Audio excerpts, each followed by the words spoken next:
noches, querida audiencia. Bienvenidos a Mirando Lejos. Desde el fallecimiento del diputado Lalo Gómez, convengamos que el ambiente se ha enrarecido, pero no es que se ha enrarecido con nuevos componentes, sino que las crisis que surgen en el Paraguay, que afectan al Poder Judicial y que afectan a la legitimidad de todas las instituciones, porque si el Poder Judicial renguea, si el Poder Judicial es percibido como un lugar, un sitio de corrupción y de corruptela, que nos crean los diputados, los senadores o el presidente de la República que ellos van a gozar de legitimidad, de prestigio y de respeto moral de la gente. El Poder Judicial reúne unas características que obviamente cualquier cosita le ensucia mucho más que le puede ensuciar al Parlamento o al presidente de la República, porque los otros tienen un origen popular y digamos hoy en día en la expectativa de la gente se espera muy poco de los políticos, pero siempre se espera algo de los jueces. Los jueces tienen en sus manos nada más y nada menos que la función, la obligación de administrar justicia. De alguna manera un juez, yo creo que conforma, un juez, un fiscal, un auxiliar de la justicia, conforma lo que tiene que ser la conciencia moral y ética de una sociedad. Porque en definitiva, el derecho, por más positivista que uno pueda ser, el derecho siempre se funda en principios y en valores morales. La crisis que nosotros permanentemente estamos teniendo son crisis que evidencian el agotamiento de un sistema. Creo que no soy el único que piensa así. Los gremios empresariales y gremios de la sociedad civil se expresaron en forma crítica y descalificadora con todo esto que está pasando. Pero también, y me llamó mucho la atención, la contundencia de la Iglesia Católica. Quiero pasar, si es posible, pido a la producción, unas pequeñas partes de las homilías que escuchamos el domingo en la ciudad de Cacupé y en Asunción. No sé si tenemos, a ver un poco si escuchamos esto lo que decía. Ojalá que la Fiscalía actúe con firmeza y que los jueces, como se suele decir, no les tiemblen las manos, sino al contrario, que también ellos tengan manos firmes para condenar a los culpables. Increíble. La Iglesia no pide venganza a la Iglesia. La Iglesia pide firmeza en el momento del castigo.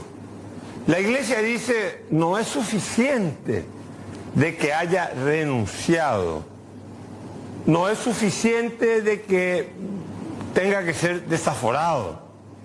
La Iglesia pide que sean castigados. Quien comete un crimen, quien quiere prevaricar, comprar un juez o una autoridad, quien comete un cohecho, un delito, debe ser sancionado. Nos dice la Iglesia Católica Paraguaya, que nos puede o no gustar la nacionalidad paraguaya, de alguna manera la Iglesia Católica ha sido un elemento que hace que coagule la identidad paraguaya. La identidad paraguaya, con esto no estoy para nada descalificando a ningún tipo de religión, a ningún tipo de visión de la religión o a cualquier posición ateísta o cosa por el estilo. Digo que es un elemento que ha significado y que ha de alguna manera sellado la identidad y la nacionalidad paraguaya. Lo dice la Iglesia Católica. Castigo para aquellos que delinquen, castigos para aquellos que compran jueces, castigos para aquellos que compran fiscales, y reclama también la Iglesia Católica una actitud proactiva de la justicia paraguaya. Lo que no podemos seguir es presenciando estos hechos bochornosos de aquellos que tienen que juzgar a los jueces que actúan mal, que estas instancias se crucen y descrucen de brazos. El sistema político paraguayo, el Paraguay está hoy en día viviendo, ya lo dijimos en varias ocasiones en este programa, un momento de pujanza económica. Eso no quiere decir que haya equidad social, eso es otra cosa. Pero la economía está creciendo y la economía tiene que crecer para que haya equidad social. Es imposible lograr la equidad social sin una economía que funcione. Ahora bien, si nosotros queremos lograr la equidad social y queremos tener una economía que crezca de manera sostenida y a largo plazo, nosotros tenemos que contar con el marco institucional correspondiente. El régimen capitalista, porque este es un país capitalista, no es un régimen feudal, no es un régimen socialista. Paraguay es un país capitalista. Obviamente no es un capitalismo lastimosamente totalmente industrializado, pero es un capitalismo que tiene un sector agrario, ganadero, servicios, construcción e industria. Pero para que nosotros logremos verdaderamente darle continuidad, sostenibilidad al crecimiento económico y poder lograr inclusión social, nosotros necesitamos un régimen político que sea legítimo. Y el régimen político no va a ser legítimo si el Parlamento se comporta como se está comportando y si los organismos jurisdiccionales del Estado no actúan de acuerdo al mandato constitucional. Donde hay vacío institucional, es muy imposible que prospere el crecimiento económico y el desarrollo social. A mí me sorprendió gratamente la reacción de los gremios y la reacción de la Iglesia Católica y la reacción, digamos, desarticulada de la sociedad paraguaya, porque no escuché un solo comentario de alguien que avale todo lo que ha sucedido y todo lo que está sucediendo. Por lo tanto, creo que es el momento que la política tome la temperatura de la sociedad paraguaya. Porque tampoco nos conviene eso de que se vayan todos. No, la política cumple un rol social en el ordenamiento de la sociedad. No podemos abolir el Estado, no podemos suprimir la actividad política. Lo que necesitamos es una política con ética, con racionalidad y que sea porosa, sensible a la demanda de la sociedad paraguaya. La sociedad paraguaya, el régimen político paraguayo, sus instituciones no son creíbles. Alguien es condenado cuando sale públicamente, perdió la visa para entrar a los Estados Unidos. Pero un juez de primera instancia condena a alguien con pena privativa de libertad. Y para la gente no es eso tan grave. Es mucho más grave estar en la lista de la embajada norteamericana que diga prohibido entrar a los Estados Unidos. No tiene visa para los Estados Unidos. Uno es un acto administrativo, soberano del Estado americano. Lo otro es un acto que emana de una autoridad jurisdiccional, revestida de derecho y que supuestamente debe tener un gran contenido ético y moral. Estamos mal, señores y señoras, no estamos bien. La sociedad paraguaya no puede seguir transitando el camino de la inmoralidad, el camino en donde se compren los jueces, el camino en donde se trafiquen las influencias, el camino en donde haya cuota para privilegiar a los amigos. Creo que si no somos capaces de revertir esta situación política, institucional y ética, que nadie se llame a engaño y que nadie se sorprenda si el día de mañana vemos que formas atávicas de convivencia vuelven a cobrar vida en la sociedad paraguaya.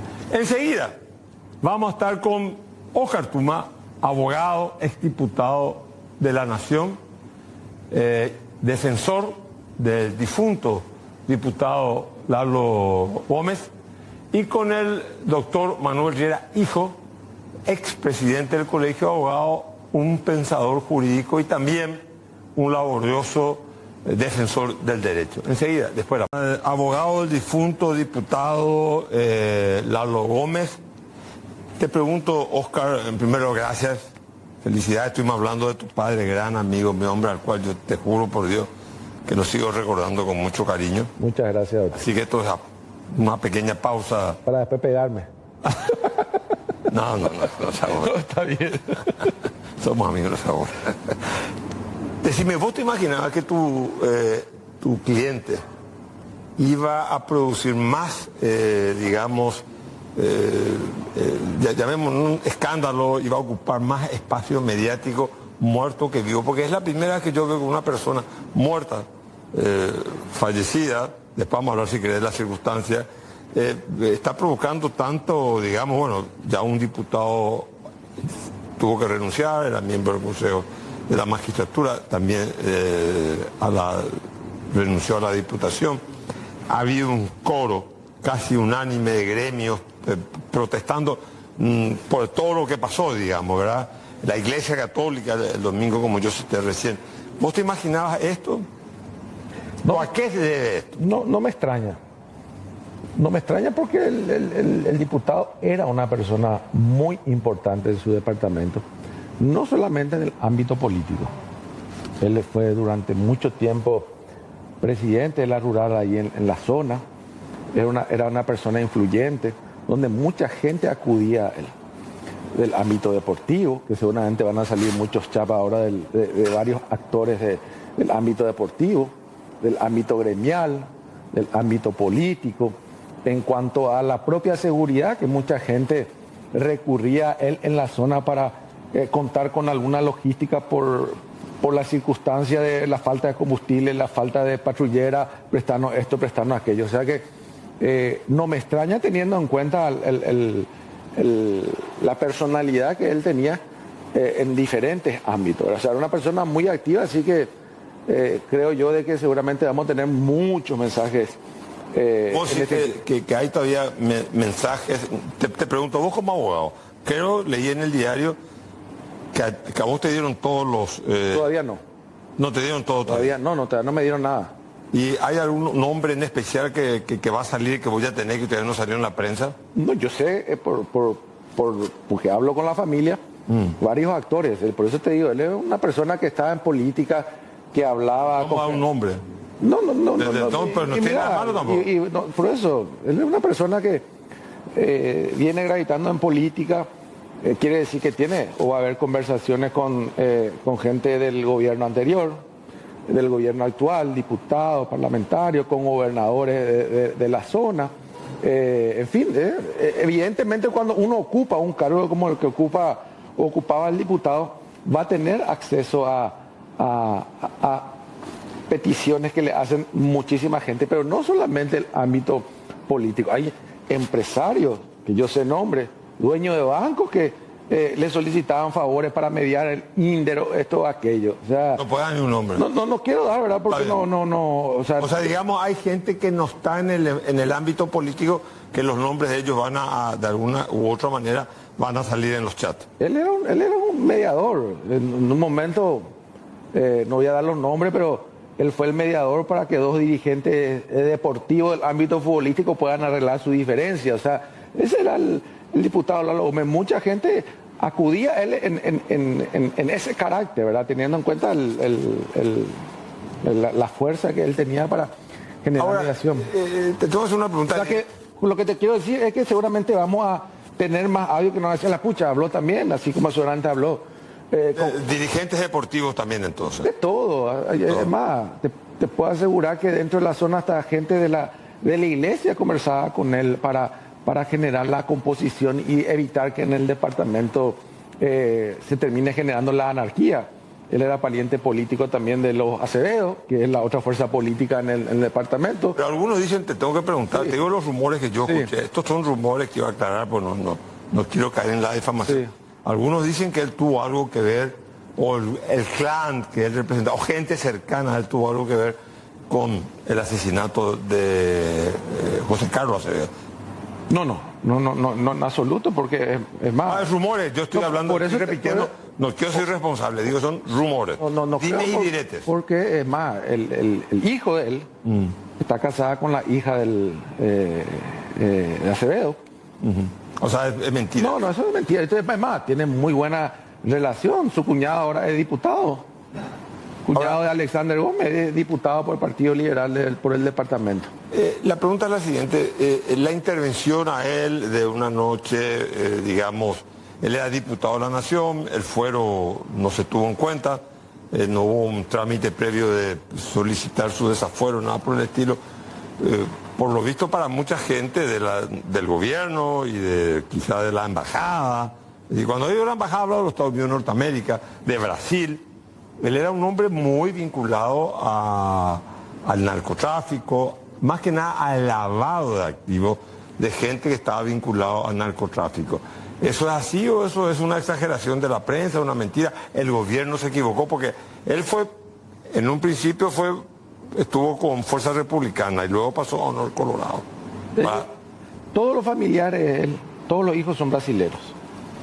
No hay una sola causa abierta en contra de él ni de ninguno de sus familiares en el Brasil. Y yo tengo pedido de extradición del Brasil en contra de ciudadanos paraguayos por contrabando de caja de whisky. O sea, de ser cierto todos esos rumores, yo te puedo asegurar que la federal ya hubiera abierto una causa hace tiempo del diputado o de alguno de sus familiares. Y ellos viven, la mayoría, menos la señora y la hija que viven en Pedro Juan, después viven todo en el Dorado. O sea, ellos circulan tranquilamente, no tienen un proceso. Uno accede a su legajo judicial y no va a encontrar absolutamente nada. Entonces, ¿cómo explicas que siendo el diputado de la Nación, oficialista, se procedió de esa manera? Y esa es la gran pregunta que nosotros nos hacemos. ¿Calculó mal el gobierno? ¿O fue...? Y hay dos tesis. Una, que lo asesinaron, que hoy yo ya me inclino hacia esa... Lo asesinaron, que sí que no se defendió. Lo silenciaron. Lo asesinaron. Fueron a buscarlo para asesinarlo. Pero ¿qué interés podría tener? Y ahí está, cuando hablo con los familiares y me dicen, no tenía ningún enemigo. Él era el mediador entre el bien y el mal. Todos recurrían a él para zanjar los inconvenientes. Él no tomaba posición en una fracción o otra, en absoluto. Es más, el día que lo asesinaron, él estaba solo con su señora. No tenía ni guardia, ni un perro tenían ahí que ladre para que evite que alguien ingrese a su casa. Él, mentira que se movilizaba con unos fuertes dispositivos de seguridad. Tenía una persona que lo que hacía era cebarle el tereré cuando él en su vehículo venía a Asunción. O sea, toda esa cuestión era una... ¿Y el crecimiento de su patrimonio en tan poco tiempo? Pero su patrimonio también, eso se debió a un gran error, porque dentro de su declaración jurada se le atribuyó a un vehículo $100 millones en vez de $100.000. Entonces ahí te saltaba $140 millones en patrimonio que se comenzó a divulgar. Pero él hoy, su patrimonio, porque estamos con la sucesión, es de $14 millones. O sea, y es una persona que todo su patrimonio él puede justificar, porque su gran patrimonio no está en cuentas bancarias, están en estancias, que él viene adquiriendo de hace 2 décadas atrás. Él ya venía de una familia ganadera y todas las fincas que él tiene eran a través de préstamos de banco totalmente justificados. O sea, no hay una propiedad que uno pueda decir, esta propiedad es de dudosa procedencia. No, todo lo que adquirió fue a través de préstamos del banco, donde se quedaban las propiedades hipotecadas y él paga. Es más, hasta ahora hay 2 estancias que siguen hipotecadas en un banco que él adquirió con ese préstamo. Pero ahora, una pregunta, Oscar. ¿Tan grande puede haber errado todos los organismos de seguridad del Estado, o no sé si de países extranjeros ¿Cómo se decidió la suerte de Lalo Gómez? O sea, así de la nada, porque convengamos algo. A posteriori, hoy, los chats están mostrando que tenía influencia política. Tenemos el caso de los fiscales, de la jueza, en donde él, digamos, por algo renunció el diputado Orlando Arévalo, ¿verdad? Porque, digamos, hay hechos que evidencian que él manipulaba la justicia, como se dice, traficaba, hasta pagó 200 millones de guaraníes. Según lo que sabe, yo te digo todo lo que yo leo, pues es mentira. Vos dudabas de las pruebas, de la forma. Yo lo que digo es, en un comienzo yo me inclinaba a pensar que fue un error en el procedimiento. Se extralimitaron los que ingresaron y un error humano desembocó en la muerte del diputado. Ese era ¿Por qué entran ahí si él tenía fuero? Bueno, ese era mi pensamiento. Después, cuando yo comienzo a notar algunas cuestiones poco lógicas, como por ejemplo, no había filmación, no hay una sola fotografía de cómo quedó el cuerpo del diputado, y él se lo levantó en el momento. O sea, hay un accidente de tránsito, se espera que venga el juez y se saca fotografía para que eso pueda contribuir a una pericia accidentológica. No hay una sola fotografía de saber cómo quedó el cuerpo. De los más de 20 efectivos de la fuerza pública que estaban ahí, solamente 2 ingresaron. ¿Dónde estuvieron los otros? Mirando un cometa, qué sé yo, si se caía un asteroide. No hay un solo testigo de lo que ocurrió, cuando generalmente el sentido común te dice que primeramente ingresa un equipo, hay otro que se queda a cierta distancia y un tercer equipo otra vez a resguardar. Absolutamente nada de eso. Se lo lleva muerto a un centro médico, se lo saca toda la ropa. O sea, una cadena de errores que cuando uno piensa dice, no puede haber tantos errores. Y encima, cuando se quiere investigar la causa de la muerte, y hay un fiscal en Pedro Juan que dice, yo voy a generar una imputación para que podamos hacer las investigaciones correspondientes, recibe la instrucción de la Fiscalía Adjunta a cada asunción, no se imputa a nadie, no se investiga nada. Y hoy pasaron 7 meses y no hay absolutamente nada. Una persona que vaya a decirnos de esas 30, sí, yo recibí la instrucción de tal persona, ¿por qué no ingresaste? Y tal persona me dio tal instrucción, ¿por qué ingresaron a esta hora? ¿Cuál fue el... Ahora te pregunto lo siguiente, a ver, no entendemos, según vos, por qué entró la policía y lo mató. La policía o quien haya sido. Sin necesidad de... Pero no entendemos. Ahora. Pero convengamos que si él estuviera con vida y se publicaran todos esos chats que se están publicando, él también tendría que ser desaforado. Por eso te digo, estamos llenos de hipótesis. Y hoy yo le digo a la gente, cada uno puede creer la hipótesis que quiera, porque no se investigó absolutamente nada. Hay mucha gente que dice había que silenciarlo para que él no ejerza la influencia que tenía en relación al hijo. Otro dice no, había que silenciarlo porque si al hijo lo iniciaran un proceso en contra del mismo, él iba a salir a hablar. O sea, hay otro que dice no, fue un error en el procedimiento, la gente que entró no estaba capacitada, a la gente que ingresó no se le dijo que era la casa de un diputado. En fin, hay tantas hipótesis que lastimosamente, al no investigarse nada, vos puedes creer lo que vos quieras, yo no te puedo decir estás equivocado, porque no se hizo absolutamente nada. El Ministerio Público evita que se haga algo para que nosotros sepamos qué ocurrió ese día y cuál fue la causa de la muerte del diputado. Pero vos como abogado estás llevando adelante esa investigación. Eso está en Pedro Juan Caballero. Pero entonces, ¿tu objetivo como cuál es? ¿Esclarecer? La familia quiere esclarecer lo que ocurrió con el diputado. Ese es su principal objetivo. Por eso es que ellos dicen, no nos parece bien que se direccionen las filtraciones que se hicieron, evidentemente el juzgado de garantía, para ataques políticos, porque al politizarse esta cuestión va a perder fuerza la seriedad que tiene que darse en la investigación del diputado. Entonces ellos dicen que el juez Omar Gómez está haciendo... Omar Legal. Omar Legal está haciendo un instrumento de la política para, digamos, desviar la atención. No, él es el responsable de la filtración de esos audios. Si vos me preguntás a mí por qué se filtraron, yo creo que se filtró para evitar que él sea sancionado por el jurado de enjuiciamiento de magistrado, porque hay una causa que se abrió de oficio, justamente debido a la orden de allanamiento genérico que él dictó, sin fundamento, sin la explicación necesaria para que se ingrese en el horario nocturno. Esa es la causa por el cual él está sometido al jurado de enjuiciamiento. Y eran 180 días, quiere decir que en esta semana tendría que haber ya una resolución. Yo creo que él lanza eso para que sacarle autoridad moral al jurado y decide entregar a algunos medios que utilizan esa información políticamente. Es mi percepción, ¿verdad? Y él hoy prácticamente, yo quiero que vos me digas, si él le miro su pin al juez de la embajada americana, el juez de la nación. Fue una de las causales por las cuales nosotros le recusamos a él y que él se opuso. ¿Vos sí que la embajada americana está involucrada en todo esto? Está demostrado que la DEA formaba parte de la CIU y la DEA era quien adiestraba y montaba los operativos. Otros eran los que ejecutaban. Eso se demostró y fue uno de los motivos por el cual nosotros le recusamos a él. Le dijimos su vínculo estrecho con la embajada americana. Ahí si pasan la imagen va a ver el PIN. Voy a ingresar a su despacho y toda su... ¿Puede mover el PIN de nuevo, por favor? Si voy a ingresar a su despacho, toda su computadora tiene el logo. O sea, vos decís, a ver un poco. Cuando van y lo matan al diputado Lalo Gómez. Ahí está. Sí, sí, tiene un pin de la embajada. Bueno, la pregunta te quiero hacer.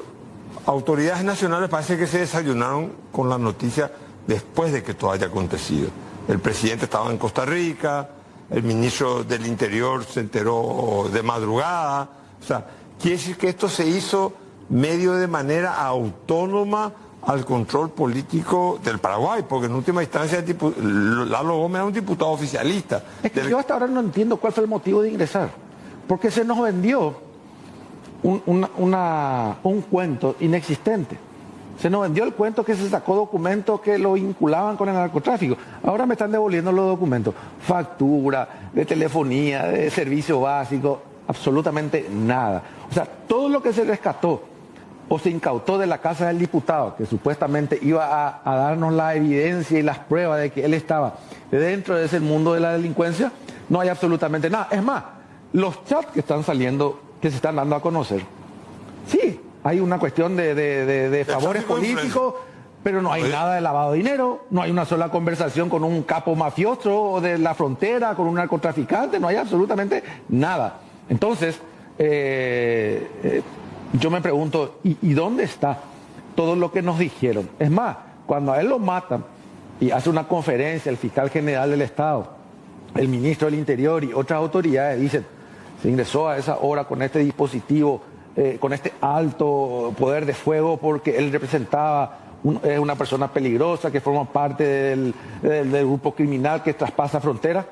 Y vemos que él hablaba con la gente de la SENA, con jueces, con policía, con todo el mundo. O sea que si tenían esa información, que ya manejaban algunas informaciones, te repito, ¿cuál era la necesidad de ingresar a esa hora? Él lo podían esperar al salir de su casa. Diputado, acá tenemos una hora de allanamiento, queremos ingresar a su domicilio. Seguramente iba a alzar el teléfono, me iba a decir, Oscar, están acá, mandame por foto la hora de allanamiento. Dejarle entrar porque que vos seas diputado no significa que no puedan ingresar a hacer un allanamiento. O sea, no iba a poner ninguna resistencia, no tuvo ningún sentido. Vos, desde tu lógica, él no estaba en el narcotráfico, pero sí era un traficante de influencia, por eso se está notando lo que está saliendo. Te pregunto, yo sé que uno puede... No, es que yo no voy a... Mira, yo siempre cuento de ejemplo, cuando uno ocupa un lugar así, uno recibe peticiones de todo. Yo fui 10 años diputado y fui 5 años miembro del jurado de enjuiciamiento. Yo hacía oficina en el Congreso de lunes a viernes y le recibía fiscales, jueces, defensores públicos y muchos iban y te decían, diputado, estoy injustamente denunciado en el jurado de enjuiciamiento, este abogado me quiere sacar de la causa. Yo, déjame tu papel, le voy a analizar si corresponde. El director jurídico de esa época era Quique Cronaueter. Pueden preguntarle si lo que yo te estoy diciendo es verdad o no. Cuando yo asumo al jurado le digo, Quique, yo sé que seguramente vos vas a tener muchas presiones, pero yo te pido a vos que los dictámenes que vos hagas, los hagas conforme a derecho. ¿Por qué? Porque yo me voy a adherir a tu voto como director jurídico del jurado. Muchas de las personas que iban, efectivamente, eran injustamente denunciadas. Entonces teníamos que liberarle para que no estén cargando con esa presión. Y otros iban y estaban bien denunciados. Entonces yo siempre digo, al derecho de pedir, el derecho de negar. O sea, no está penado el cabildeo. Ahora, acá hay que analizar si lo que las resoluciones eran ilegales o no. O sea, esa es es más, yo voy a contarte un ejemplo.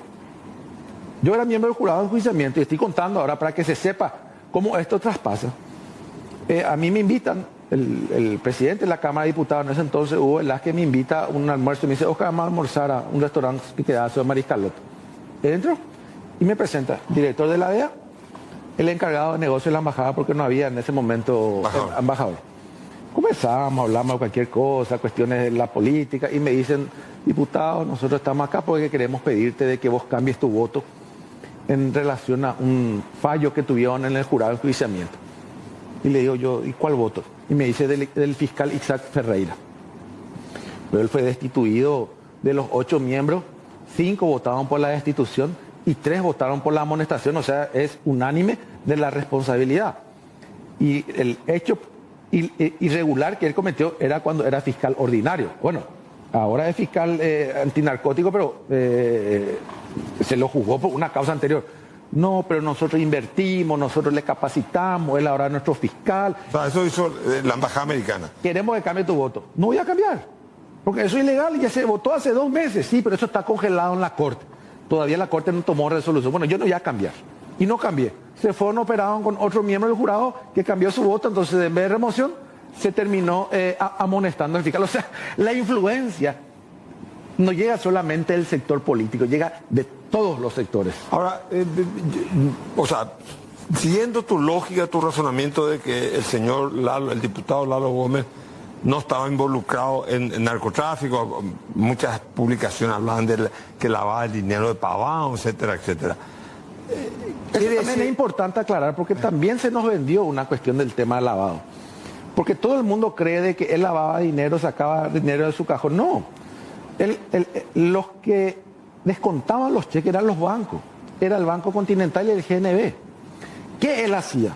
Para resumir y que entienda la ciudadanía. Dos empresas grandes, uno de Mota y otro de Diego Benítez, que años después tienen problemas con la justicia, estaban dentro de lo que es el agro y la ganadería. Le vendían insumo a Lalo y él le entregaba cheques. Como hacen en el comercio a 30, 60, 90 días.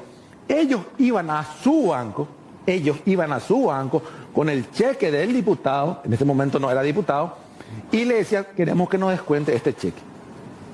El banco descontaba el cheque, el banco se quedaba con el negocio y el banco daba la plata. O sea, toda la plata que salía estaba dentro del sistema financiero, toda la plata que ingresaba estaba dentro del sistema financiero. O sea, no existieron alertas ni de la CEPELA ni de los controles internos de los bancos, que era el que iba a quedarse con ese negocio. Por eso es que nosotros juntamos toda la documentación y nuestros peritos dicen, no puede haber lavado dinero si todo esto se hizo con la aprobación del sistema financiero del país, bajo los controles del sistema financiero del país, bajo los controles de los bancos, que son mucho más estrictos porque ellos iban a quedarse con el negocio.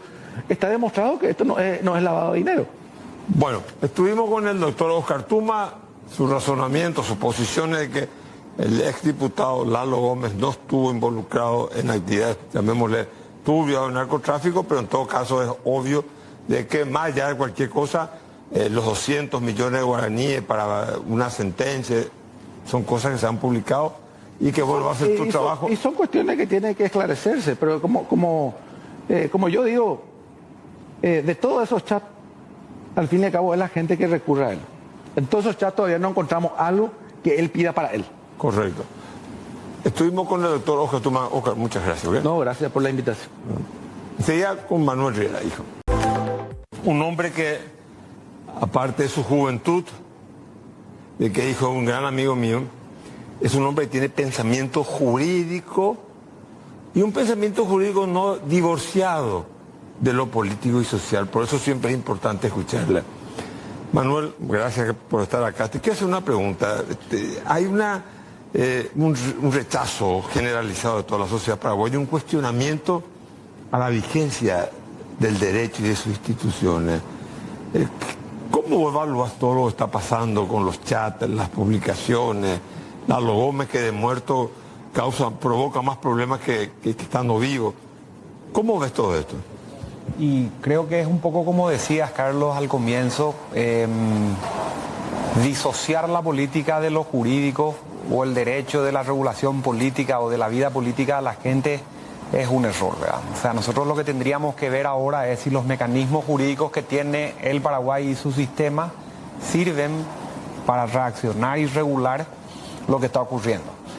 Entonces, cuando vienen este tipo de cosas se tensiona todo, porque los que deberían protegernos, jueces, fiscales, esto que lo otro, aparecen dentro de un entramado, digamos, en el que se supone que no deberían estar. Es una red que los atrapó a todos cuando nosotros en las facultades nos enseñan una suerte de asepsia. El juez tiene que estar disociado de todo eso y ahora resulta que tenemos jueces pidiendo, fiscales pidiendo, ministros mencionando, ministros acá, ministros allá. Entonces se tensiona todo el sistema y entra un poco esa crisis que estás hablando, ¿verdad? O sea, lo que está pasando ya es la expresión, la evidencia de un problema estructural de la justicia paraguaya. No es un caso aislado. 100%. 100%. Y A ver, y la política, yo siempre decía la semana pasada, anteriormente la política escamoteaba la independencia del Poder Judicial, pero hoy en día daría la impresión que el narcotráfico está intermediando entre la justicia y la política. Por lo menos se proyecta eso, Mao. Hay una gran influencia también del narcotráfico, el dinero. ¿Ese dinero o no es así? Sí, yo te diría que es así, que nos incluye a todos. En la época en que esto se destapa por primera vez, que era el viejo secreto a voces con el escándalo de González Daer, los audios mostraban un tejido de tráfico de influencia feroz donde vos ponías, sacabas, amenazabas, cambiabas, ganabas, vendías, sentencias, resultados, cosas por el estilo. Ahora nosotros estamos viendo lo mismo, más una amplísima gama de actores que en esos audios no aparecían, y segundo, con el crimen organizado y con el narcotráfico de términos transversales, vos ves caudales de dineros enormes. Entonces, se metieron reglas de mercado a un sistema que debería manejarse por postulados legales o constitucionales, y cuando vos empezás a ver costos y beneficios, no solamente legalidad o ilegalidad, se desplazan los valores jurídicos y entran otros en tela de juicio, ¿verdad? Ahora, los medios de lo que sale en el chat, en las grabaciones, ¿son elementos probatorios idóneos? ¿El juez tiene que considerarlo como prueba o es una cuestión que no se considera prueba? Porque la opinión pública lo condena, sale en los diarios, bueno, hay una condena general, pero jurídicamente hablando. Está la discusión en dos versiones. La primera es, quienes condenan lo que hizo el juez Osmar Legal, dicen violó los artículos del Código Procesal que le imponen a él control de las garantías, no inmiscuirse en el fondo, esperar las etapas con control de parte. Tenía que estar el doctor Tuma, tenía que estar el doctor Cacabello, tenía que estar la propia Fiscalía presente como dueño de una investigación. El propio fiscal general del Estado se aventuró a plantear una cuestión así. Los que defienden lo que hace el juez dicen no, el propio Código Procesal también le permite al juez recibir correspondencia, abrirla, revisarla, ve que es relevante, que no, y en su caso aplica su deber de colaborar y por ende de denunciar. Hizo bien Osmar Legal en denunciar. Bueno, cuando yo entré, siempre cuando yo entré en la Haití, pues yo no era funcionario público, pero denuncié porque mis abogados, Quique Cronagüete y Rodrigo Yudes, me decían, es obligación de un funcionario público, el funcionario Itepón no es funcionario público, pero bueno, yo fungía eso, o sea, vamos a denunciar los actos irregulares que encontramos. Hizo bien el juez dentro del proceso que él mismo estaba investigando, es decir, esto es un acto delictivo y tengo que denunciarlo. De que tiene la obligación de denunciar, nadie duda. De la manera en que la hizo es la que se está cuestionando. Ahora, las opiniones de Tuma y las opiniones de Guillermo Duarte Cacabello hay que entenderlas dentro del marco de que ellos son abogados en lo privado contratados para defenderle a Arévalo y a la familia de Lalo Gómez. Si vos mirás desde afuera, sacando lo procesal de esa causa puntual, que es lo que hacemos nosotros, el contexto es otro, completamente otro. Entonces, yo no sé si tiene razón Duarte Cacabello, si tiene el doctor Tuma o si tiene el propio juez Osmar Legal cuando dice yo estaba revisando correspondencia, el sobre estaba lacrado, después lo abrí con la gente. Eso es de la causa, pero para afuera nadie duda del contenido de los chats, nadie duda de los mensajes, a tal punto que se están empezando a rodar cabezas, la gente renuncia, se aparta, se asesora, contrata abogados, o sea, algo hay, y yo, a diferencia de lo que ocurrió en lo de González Daer, donde sí se mencionaba la ilegalidad de las fuentes, la ilicitud de la obtención de esos audios, de hecho no se usaron en los procesos contra él, acá la cuestión está mucho más diluida, ¿verdad? Entonces... ¿En qué sentido está más diluida acá? Porque procede de un propio juez que está investigando la causa. Está investigando una causa y que... O sea, el juez, digamos, es una redundancia, juez y parte. En este caso. En este caso es juez del proceso 1. Y dentro del proceso 1 ve información en el marco de, según él, la revisión de correspondencia, que le dice, pean poquitito, acá a lo mejor hay otras cosas, tengo que denunciar. Y esta denuncia que después se da a la luz, posiblemente habrá un proceso 2. Lo de Osmar Legal no es macana, porque en definitiva él se expone inclusive a que lo remuevan. La propia ley del jurado de enjuiciamiento de magistrados pone entre las causales objetivas de remoción de jueces dar información y declaraciones a la prensa sobre un proceso o un juicio que uno maneja que pueda tener impacto en su tramitación, dice la ley. Mira el impacto que se generó. Entonces, Osmar defiende lo que hizo, a pesar que los abogados contratados para el asunto lo atacan, y bueno, y es una discusión, se verá en el proceso a ver qué sale, ¿verdad? O sea, Osmar legal puede ser impugnado, digamos, o recusado de la causa. Osmar legal incurrió en una de las causales que establece en la ley de jurado de enjuiciamiento de magistrados, porque al dar información sobre una causa que tramita él, que puede tener un impacto, después habrá que definir tener impacto, ¿verdad? Él se mete en una cuestión discutible, solo. Ahora, después digamos, no, cumplió su deber de informar, no, abrió correctamente la correspondencia, no fue causal, pero se expuso, asumió el riesgo, entonces la cuestión está planteada, ¿verdad? Te pregunto, en todo este problema que hay, lo escuchaste al doctor Tuma decir, fíjate que tiene un símbolo de la embajada americana. Esta es una pregunta que no es jurídica la que te estoy haciendo, tiene que ver, va al campo de la diplomacia y de la política. Esto, se puede pensar que hay acá una presión de la embajada americana de limpiar todo esto, de que la cosa salte, de que, digamos, explote para que resurja una nueva justicia en el Paraguay. Yo no te diría si en este caso no puntualmente, pero de que la embajada hace lo que estás diciendo, la respuesta es sí. Se produjo esto no solamente en este caso como se insinúa, sino vos la viste a la anterior fiscal general de Estado, Sandra Quiñones, sentada con el representante del gobierno norteamericano y el embajador en el juicio hilar y público de un tipo como González Daer. El propio embajador que se está yendo dio más de una de las tantas entrevistas y declaraciones públicas donde decía estos son los significativamente corruptos.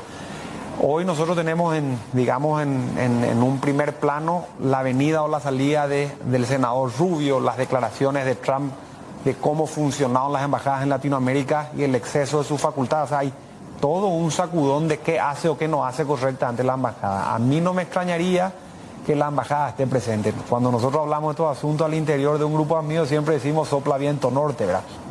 Y en este caso parece que sí. Y decirme una cosa, es la única posibilidad que tiene la justicia paraguaya de purgarse, tiene que ser la embajada americana la que conduzca esto ante la incapacidad de la política, no. O de los mismos jueces, ¿verdad? No, en absoluto. Uno no puede renunciar a la idea de que nosotros nos podemos purgar por nosotros mismos. Lo que pasa es que, en mi opinión, el juez de la trinchera, o sea, ese que está ahí en el medio de la amenaza, el fiscal de la trinchera, el que está ahí en el medio de la amenaza, necesita la protección de las dos grandes cabezas de los poderes que integran. El fiscal general del Estado para el fiscal de turno y la Corte Suprema de Justicia para su juez. Si los jueces y los fiscales no son protegidos por sus superiores, en el sentido que los superiores no ejercen su poder, ponerle la guardia, te vamos a dar el apoyo, vamos a estar contigo, vamos a remover los obstáculos, vamos a cazar esto, vamos a hacer aquello, y vos no ves eso. El juez lo único que hace es lo que hacen los policías, nos gastan sus balas. Porque en definitiva eso es lo que estás haciendo. Ahora, hay que jugarse por ese juez, hay que jugarse por ese fiscal en la medida que cumplan la ley, pero esa señal tiene que bajar del fiscal general del Estado y tiene que bajar de la Corte Suprema de Justicia. O sea, lo que te estoy diciendo es que ejerzan el poder público que la Constitución y la ley le da, ¿verdad? Ahora, está muy desprestigiada la justicia paraguaya en general. Aparte, digamos, de ese factor exógeno, pero también nos decía acá el diputado Tuma que pidieron por un fiscal que, según él, estaba en una actitud incorrecta, no recuerdo el apellido, Ferreira creo que dijo. Y sin embargo, o sea, tienen sus fiscales también los americanos, que ellos lo formaron, que tampoco, no sé si son totalmente ángeles, ¿verdad? ¿Cómo hacemos para que la justicia paraguaya pueda autodepurarse? Una vez hablé contigo, me dijiste, la Corte se declara perpetua, es una actitud abusiva del derecho y de alguna manera pierden un poco la autoridad hacia abajo. ¿Cómo hacemos para que esta justicia mejore? Porque la gente dice, es mucha sentencia, hay que arreglarlas a platazo, hay gente que de atrás mueven los expedientes, ya no sé si hay influencia política o gente que tiene cierto poder y capacidad económica y mueve ¿Cómo mejoramos todo esto? Es un problema complicado para un país. Sí, es un tema complejo. Yo no te diría usar el modelo norteamericano como ejemplo. Estados Unidos tiene un sistema distinto al nuestro, donde los árbitros son realmente miembros de la población en el marco de un jurado, y los jueces son más que nada los que imponen la sentencia según lo que el jurado diga. Del 100% de las cosas que llegan a los jurados, como nosotros vemos en la tele, eso a nivel sistema nos representa más del 1 o el 2. Todo el resto se transige entre partes y fiscales. O sea, el 98% de las causas norteamericanas no salen como en la tele, para darte una idea. En un país de 350 millones de habitantes. Entonces los Estados Unidos tienen o más o menos arbitrarios jueces, igual que nosotros, igual que fiscales, igual que policías, y agregarles racismo, armas, violencia, tiroteo en las universidades, lo que quieran, ¿verdad? Nosotros, sin embargo, tenemos, a diferencia de ellos, un sistema centralizado que sí depende de la Corte, y tenemos problemas que los americanos no tienen. Una base educacional nula, desde el colegio para arriba, universitaria inexistente. En Paraguay. En Paraguay, desde la ley Marcos para acá, el crecimiento exponencial de universidades de garage saltó por las nubes, y nosotros tenemos hoy no solo abogados, jueces, fiscales, defensores públicos, un montón de gente que proviene de esa educación. Por supuesto, una persona que estudia Derecho solamente los sábados leyendo un folleto termina siendo fiscal, no le vaya a pedir que sea ulpiano, ¿verdad? Y la misma cosa con el abogado y la misma cosa con el juez.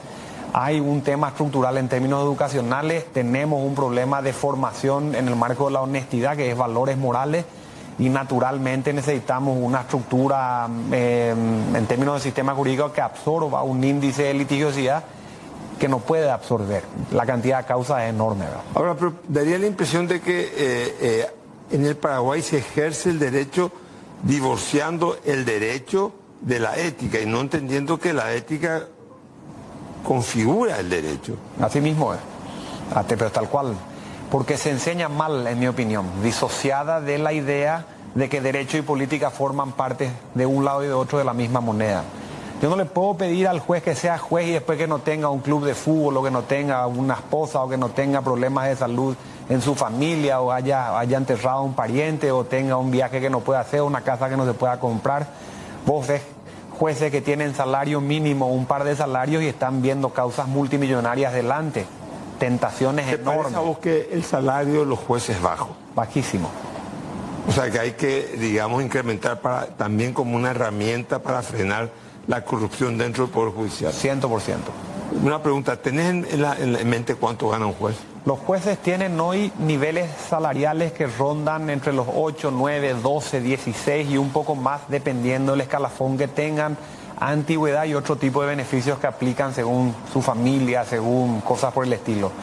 Pero son números pequeños. O sea, vos tenés una persona en una represa como la de Itaipú ganando 5, 6, 8 veces eso, y no hace absolutamente nada por el país. ¿Ya? Y en viceversa, vos tenés jueces sufriendo esto en oficinas que son unas ratoneras así en todo el país, y vos ves un poquitito cuál es la relación entre trabajo y salario, ¿verdad? Este tema del jurado de enjuiciamiento y del Consejo de la Magistratura, a mucha gente le está haciendo mucho ruido. ¿Te parece que hay que hacer es un problema de arquitectura constitucional, hay que hacer otro modelo de instituciones, o con cualquier institución con esta cultura política y jurídica que tenemos, todo va a fracasar? Si yo vendo empanadas, no voy a cambiar el problema de mis ventas modificando el estatuto de mi sociedad. Cambio la receta, no el estatuto, ¿verdad? Yo creo que el jurado de enjuiciamiento, en términos de diseño constitucional, no tiene problemas porque es ínfima la mención. Estamos hablando simplemente de su integración. A nivel legal, puede hacer lo que quiera. Y desde el punto de vista de cómo se están planteando las conversaciones, hoy se le quiere castigar al que funge de juzgador, entiéndase, senador, diputado, miembro del Consejo, de la Corte, del Poder Ejecutivo. Yo pondría la garantía en el hombre juzgado, o sea, en el juez, la jueza, en el fiscal, la fiscala, en el que está ahí sometido a la discrecionalidad del que le juzga. A mí me interesaría que se piense en objetivar las causales. O sea, ¿por qué un juez de primera instancia que dice tiene razón el doctor Carlos Mateo y no Riera tiene que ir a un jurado? cuando hay un recurso de apelación que te la puede sacar de vuelta. O sea, el propio proceso ordinario autoriza la revisión. ¿Por qué voy a juzgar al primer juez? Si vos juzgas a ese señor, le estás dando un jaque, un mensaje implícito a la Cámara de Apelaciones. En definitiva, entonces el uso de ese tipo de medidas de naturaleza. ¿Qué tendría que ir al jurado de enjuiciamiento? ¿Qué tipo de causas tendrían que ir? Si un juez de primera instancia, no según ese razonamiento, no podría ser juzgado, porque obviamente significa un amedrentamiento y una señal para la gente de arriba. Si el de abajo está juzgado porque se tensiona un sentido, el de arriba va a pensar, ojo, yo no puedo sentir. Entonces, ¿cómo se resuelve eso? Terminado el proceso. Terminado el proceso. Después del resultado. Nosotros le estamos juzgando al referee del primer tiempo y no al del segundo. Y el referato en términos de proceso es uno, en 2 instancias nomás. No importa la cantidad de gente que vaya mirando la cuestión. La discusión es una, ¿me debe la plata o no me debe? ¿Me quedo con los chicos o no? ¿Pierdo la casa o no? ¿Me voy preso o no? La discusión, independiente entre sus instancias, es una. ¿Sí o no? Cuando me den el sí o me den el no, y ningún juez de la discusión tenga más nada que decir, enjuiciar lo que quiera. Pero no antes. Porque en definitiva todos los mecanismos de corrección forman parte de la discusión procesal. Que termine el proceso y después vemos si hay que remover a alguien o no. Pero en el medio un problema, ¿verdad? Pero entonces quiere decir que solicitar que un juez vaya al jurado de enjuiciamiento sería una suerte de herramienta extorsiva, quiere decir. Es una herramienta extorsiva. Funciona así, de hecho. Sociológico, probado, comprobado. Habla con el juez que quiera. El juez te dice, me siento vulnerable. Me siento extorsionado. No hace falta que te diga, se sabe, de automático. Yo no necesito confesar mi pecado para ser un pecador. Igual, automáticamente yo veo el mensaje que está metido ahí de que si al juez 1 le están buscando un proceso porque te da la razón a vos, démosle la razón a Riera para que no me busquen a mí. Ese es el mensaje. Y los fiscales, mucha gente dicen que hay una suerte de voracidad económica por parte de los fiscales que imputan o impulsan una investigación sin razón suficiente. Cierto, extorsivo. Lo dijo el ingeniero Cristaldo, uno de los principales, si no el más o el mayor gremialista que reconoce el país hoy. Un tipo que está dando vueltas alrededor de 500.000 kilómetros por día por todo el país, en todos los lados. Teto Cristaldo. Hablo de Teto Cristaldo. Héctor Cristaldo. Teto dijo esto en un programa, fue tapa por todos lados, de que los fiscales extorsionan el campo. Ese es un ejemplo del sector productivo más grande del país. Y te lo dice el mejor gremialista más o menos que tiene el sector. Entonces, es cuestión de preguntarle a la gente, que el caso de fulano de tal, no estamos hablando de la gran inversión paraguaya, el adijeo de mi chacra nomás. Ese fiscal pide una cometa a cambio para que venga el policía o para que se encuentre la vaca o para que la vaca nos lleve el gobernador o nos lleve el intendente o el de la junta municipal. Esa es la realidad. A diferencia de la Corte, el fiscal general del Estado tiene vinculación normativa. Lo que dice es ley para sus fiscales. Hay que preguntarle a Emiliano Rolón cuántos instructivos emitió sobre el asunto. O sea, digamos, Emiliano Rolón tiene una suerte de facultad de disciplinar a sus fiscales. 100%. Y no tiene los miembros de la Corte. La Corte no tiene manera de bajarle jurídica. Verticalidad. No tiene verticalidad ni manera de bajarle línea a sus jueces. El fiscal sí por ley. Entonces él puede fijar su política criminal, su política investigativa, su política nacional y decirle a todos los fiscales del país, así vamos a juzgar, así vamos a investigar, así vamos a reaccionar, así lo que quieras. Instructivo se llama, está en la ley del Ministerio Público. ¿Cuántos emitió? 0. Bueno, estuvimos con el doctor Manuel Riera, hijo de Manuel Riera. Un gran abrazo a tu padre. Una noche más, como diría mi amigo Humberto.